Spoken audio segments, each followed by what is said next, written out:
সংযুক্ত আরব আমিরাতে জিয়া পরিষদের উদ্যোগে সাবেক প্রধানমন্ত্রী বিএনপির চেয়ারপারসন খালেদা জিয়ার রোগ মুক্তি কামনায় মিলাদ ও দোয়া মাহফিল অনুষ্ঠিত হয়েছে।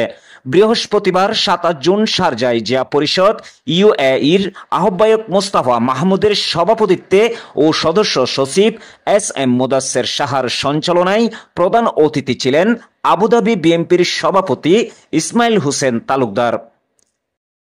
দোয়া ও মিলাদ মাহফিলে প্রধান বক্তা ছিলেন শারজাহ বিএনপির সভাপতি ইঞ্জিনিয়ার করিমুল হক। বিশেষ অতিথি ছিলেন আসমান বিএনপির সভাপতি শাহিনুর শাহীন, নাসির উদ্দিন চৌধুরী, মুজিবুল হক মঞ্জু, নাসিম উদ্দিন চৌধুরী, হাবিব খান, যুব নেতা আনোয়ার হোসেন, মোহাম্মদ মুর্শেদ, মোহাম্মদ হারুন, মোহাম্মদ ইউনুস, মোহাম্মদ হুমায়ুন কবির সুমন, শহীদ এরশাদ, সজীব গাজী, নিজাম শহীদ, লোকমান, আতিকুল ইসলাম, শাহিদুল ইসলাম, ইউনুস, আবুল হাশেম, মুস্তাফিজুর রহমান, ইমন, কবির, শাহিদুল ইসলাম ফিরোজ, চাত্তার ইমাম হোসেন ইমন সহ আরো অনেকেই।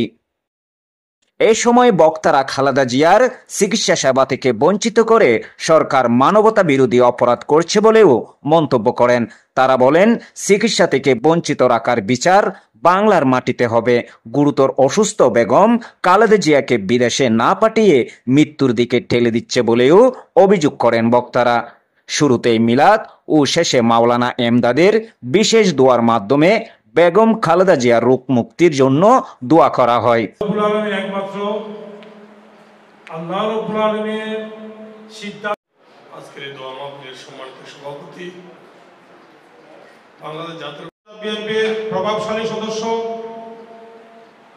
সাবেক রাজপথ কাঁপানো ছাত্রনেতা, জেল জুলুম নির্যাতন সহ্যকারী বীর চট্টলা তথা হাটহাজারের কৃতি সন্তান নেতৃবৃন্দ, আমার বাংলাদেশ জাতীয়তাবাদী দলের সদস্য ভাইয়েরা, সামনে স্বাধীনতা সার্বভৌমত্ব রক্ষার অতন্দ্র প্রহরী, মাদার অফ ডেমোক্রেসি খ্যাত দেশনেত্রী বেগমে খালেদা জিয়া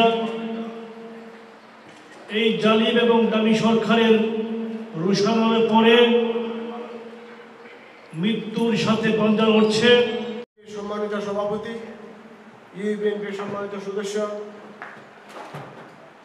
জনাব ইসমাইল হোসেন তালুকদার সাহেব, শারজাহ বিএনপির উন্নতি এবং সুস্থতার কামনায় আজকের এই দোয়া মাহফিল অনুষ্ঠানের সম্মানিত সভাপতি, সংযুক্ত আরব আমিরাত কেন্দ্রীয়